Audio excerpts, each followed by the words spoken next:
और आगाज करेंगे बिहार की अहम और बड़ी खबरों के साथ। बता दें कि जहानाबाद में छात्रा के साथ हुई दरिंदगी के मामले को लेकर बिहार विधानसभा परिसर में विपक्ष ने जोरदार आज भी प्रदर्शन किया। सरकार की चुप्पी पर सवाल उठाते हुए विपक्षी सदस्य तख्तियां लेकर नारेबाजी करते दिखे। प्रदर्शन में पूर्व मुख्यमंत्री राबड़ी देवी समेत कई आरजेडी नेता शामिल रहे। विपक्ष ने दोषियों पर तुरंत कार्रवाई कर गिरफ्तारी कर और पीड़ितों को न्याय दिलाने की सरकार से जवाब मांगा और साथ ही चेतावनी दी कि कार्रवाई नहीं हुई तो आंदोलन और तेज होगा। बता दें कि बजट सत्र के पहले दिन से विपक्ष लगातार सरकार को कानून व्यवस्था पर घेर रहा है और उससे सवाल पूछ रहा है।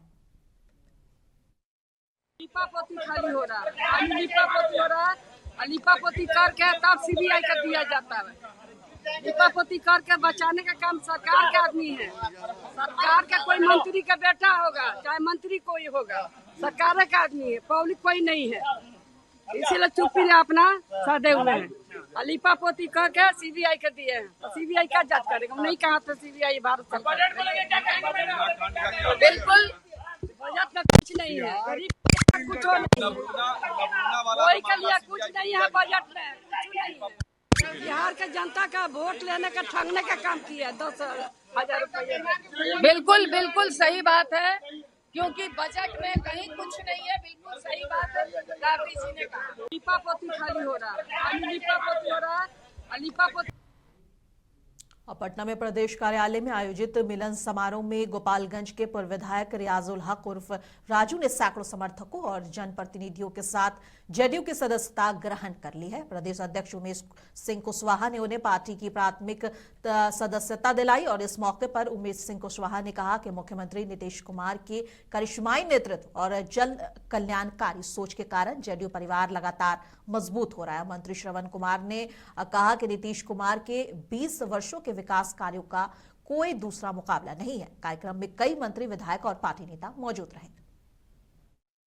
आरजेडी पूंजीपतियों की पार्टी हुई है, इसलिए आरजेडी को हम लोगों ने छोड़ा और आने वाला दिन में खास तौर से मेरे वर्ग के लोग उनको वोट नहीं देंगे, इसलिए कि वो अभी तक ठगने का काम किया हमारे जात के लोगों को और एक भाजपा को डर दिखाकर काम किए।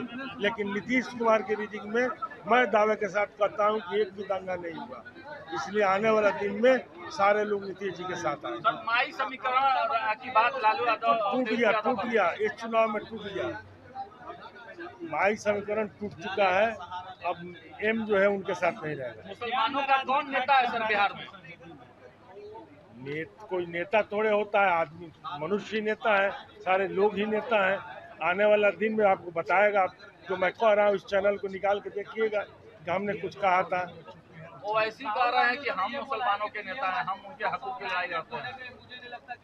पहले भी नीतीश जी के साथ कुछ मुसलमान थे, ऐसी बात नहीं थी, और आने वाले दिन में टोटल मुसलमान नीतीश जी के साथ रहेगा। ओवैसी के साथ ओवैसी जी 6 सीट जीत कर आए हैं सर। पूरे बिहार में नहीं जीतते हैं ना, सीमांचल में जीतते हैं। वो राजद की कमजोरी से जीते और राजद वैसा काम किया, हर जगह टिकट बेच दिया, इसलिए गड़बड़ हो गया। 25 सीटों को आने की क्या कारण है? यही है पैसा पर टिकट बांटा गया, इसीलिए सिमटा। और नीतीश जी के विकास किए थे, लोगों के बीच काम किए थे, इसलिए इनको ज्यादा सीट मिला। अख्तरुल ईमान कह रहे हैं सर कि अजान की वजह से बहुत लोगों को प्रॉब्लम होता है, आसपास के लोगों। अब हम तो ये बात नहीं सुने हैं कि अजान वाली बात किसको प्रॉब्लम होता है, स्पीकर लगातार हम ये बात नहीं जानते, ना न्यूज नहीं सुने। और बिहार सरकार के ग्रामीण विकास सह परिवहन मंत्री श्रवण कुमार आज बेन प्रखंड के गंगटी गांव पहुंचे, जहां उन्होंने पीसीसी सड़क ढलाई और नए स्कूल भवन का उद्घाटन किया। 33,32,000 रुपए की लागत से बने इस भवन के उद्घाटन के मौके पर मंत्री ने कहा कि राज्य में विकास की गंगा लगातार बह रही है और सरकार की योजनाएं अंतिम व्यक्ति तक पहुंच रही है। मुख्यमंत्री को महंगी गाड़ी दिए जाने के सवाल पर उन्होंने विपक्ष को लालटेन युग की सोच वाला बताया। वहीं अमिताभ दास के बयान पर पलटवार करते हुए मंत्री ने कहा कि गैर जिम्मेदार बयानों से समाज में भ्रम फैलता है और मंत्री ने यह भी बताया कि नीट छात्रा कांड की जांच अब सीबीआई को सौंप दी गई है और जल्द इसमें सारे खुलासे होंगे और दोषी सलाखों के पीछे होगा। विपक्ष का जो सोच है, विजन है, वो लालटेन युग की है। अब लालटेन तो कोई जलाता नहीं है, तो उनकी सोच वही रह गई है। हर घर में बिजली पहुंच गई है। अब हर घर में सोलर लगा रहे हैं हम लोग, और जब सोलर लग जाएगा तो जीरो हो जाएगा, यानी जो पैसा जमा कर रहा है, बिल जमा कर रहा है, वो जीरो हो जाएगा। और 125 यूनिट ऐसे भी बिजली फ्री कर दी गई है। तो जिनको लालटेन युग की, बैलगाड़ी युग की जिनको सोच है, वो कहाँ से तरक्की की बात सोचेंगे, कहाँ से विकास की बात सोचेंगे। तो मुख्यमंत्री जी को सुरक्षा चाहिए, उसके लिए सरकार ने सोचा है, बहुत बेहतर बात है, स्वागत योग्य है। और एआईएमआईएम के राष्ट्रीय प्रवक्ता और अधिवक्ता आदिल हसन ने स्वास्थ्य मंत्री मंगल पांडे से मांग की है कि एचआरडी विभाग से सभी सरकारी विभागों में लंबित एनओसी तुरंत जारी कराया जाए। उन्होंने कहा कि एनओसी न मिलने से कर्मचारी और अधिकारी मानसिक तनाव और प्रशासनिक परेशानियों से जूझ रहे हैं, जिसका असर सरकारी कामकाज पर भी पड़ रहा है। आदिल हसन ने उम्मीद जताई है कि सरकार जल्द फैसला लेकर कर्मचारियों को राहत देगी ताकि प्रशासन बिना रुकावट काम कर सके। जो खासकर मैं बिहार के स्वास्थ्य मंत्री श्री मंगल पांडे जी और हेल्थ सेक्रेटरी और विभाग के तमाम जिम्मेदार से ये गुजारिश कर रहा हूँ, फरियाद कर रहा हूँ कि बिहार में तो रोजगार है नहीं, लेकिन दूसरे जगह रोजगार होता है, मिडिल ईस्ट में होता है या बिहार के बाहर दूसरे स्टेट में रोजगार होता है। हर लोग चाहते हैं कि एचआरडी क्लियरेंस हो जाए, स्वास्थ्य विभाग का क्लियरेंस हो जाए। आपका स्वास्थ्य विभाग में जो आप भेजते हैं, जो पैरामेडिकल नियंत्रण जो बोर्ड है, कमेटी है, उसमें आप भेजते हैं, जो नालंदा मेडिकल कॉलेज के कैंपस में आप विभाग में आपके जमा करता है लोग, आप वहाँ भेजते हैं, वहाँ से आ भी जाता है। लेकिन ऐसा बहुत केस हमारे पास आया है जो 5 महीना 6 महीना से विभाग को वापस आ चुका है, लेकिन अभी तक उस बच्चे को उसका एचआरडी क्लियरेंस नहीं मिला है। तो माननीय जो हेल्थ मिनिस्टर है मंगल पांडे साहब, हेल्थ सेक्रेटरी हैं, हेल्थ के स्पेशल सेक्रेटरी हैं, जो भी जिम्मेदार सीनियर पदाधिकारी हैं, उनसे यही मुद्दमाना गुजारिश है, अपील है कि बच्चों का कैरियर पर थोड़ा ध्यान दें। आप रोजगार दे नहीं सकते हैं बिहार में। लंबी लंबी मोदी जी बात करते हैं, सब लोग लंबी लंबी बात करते हैं, तो जो केरल में, महाराष्ट्र में, तेलंगाना में, आंध्रा में, दिल्ली में, मध्य प्रदेश में, राजस्थान में नौकरी करेगा, वो जाना एचआरडी क्लियरेंस चाहता है या विदेश में चाहता है, तो वो मामला हल कीजिए। आप कम से कम उस ऑफिसर को ये बताइए कि तुम तो रोजगार नहीं दे सकते हो बाबू, 5-5 महीना 6-6 महीना क्यों रोके हुए हो? जब वहां से क्लियर हो क्या घूस चाहिए तो वो भी मंत्री जी बता दे।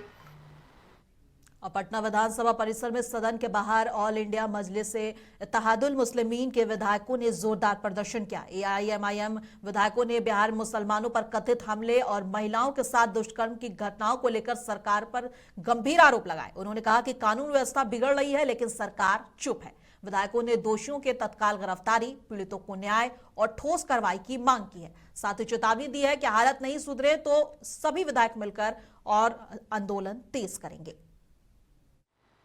बिहार में माइनॉरिटी के लोग कहीं से भी सुरक्षित नहीं है। माइनॉरिटी का दिन दहाड़े कत्ल हो रहा है। शहजादे का कत्ल रंगदारी के नाम पर बेगूसराय में कर दिया गया, अब तक कोई उचित कार्रवाई नहीं हुई है। अतहर हुसैन को जो कपड़ा का व्यवसायी है नवादा का, उसको मॉब लिंचिंग के द्वारा मार डाला गया। नुरसेद नाम के एक शख्स की मॉब लिंचिंग हो गई है, जो सुपौल का रहने वाला है। मधेपुरा में एक महिला भीना, 6 बच्चे की माँ, उसको उठाया जाता है, उसका बलात्कार होता है और उसका मर्डर होता है।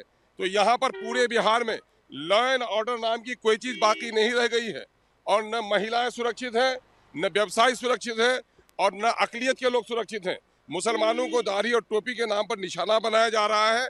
तो आखिर बिहार सरकार क्या एक तरफा तौर पर यह कानून बना चुकी है कि महिलाओं की इज्जत, ये जो दूसरों को मंगल राज के जंगल राज कहते थे, तो क्या इनके मंगल राज में भी बेटियों की यही इज्जत रहेगी? क्या व्यवसायी को इस तरह लूटा मारा जाएगा? क्या मुस्लिम अकलियतों का इस तरह से सरेआम कत्ल होगा? हम इन तमाम तर मुद्दों को लेकर आज बैनर हम लोग लहरा रहे हैं। बिहार सरकार हाय हाय, बलात्कारी सरकार हाय हाय, बलात्कार को संरक्षण देने वाली सरकार हाय हाय, अकलियतों को गला घोटने वाली सरकार हाय हाय। अरे किसने कब्रिस्तान इसने अपने ठेकेदारों को दिया। इनके लॉ एंड ऑर्डर का फेलियर था। कब्रिस्तानों पर कब्जा हो रहा था, हदबंदी हुई है, घेराबंदी नहीं हुई है। कब्रिस्तानों पर आज पर भी नाजायज कब्जा है। और मैं चैलेंज करता हूं माननीय मुख्यमंत्री को कि खुद उसके नालंदा में 3 ऐसे कब्रिस्तान हैं जिसकी राशि स्वीकृत हो गई है, लेकिन वहां पर अवैध कब्जा है, आज भी उसकी घेराबंदी नहीं हो पा रही है।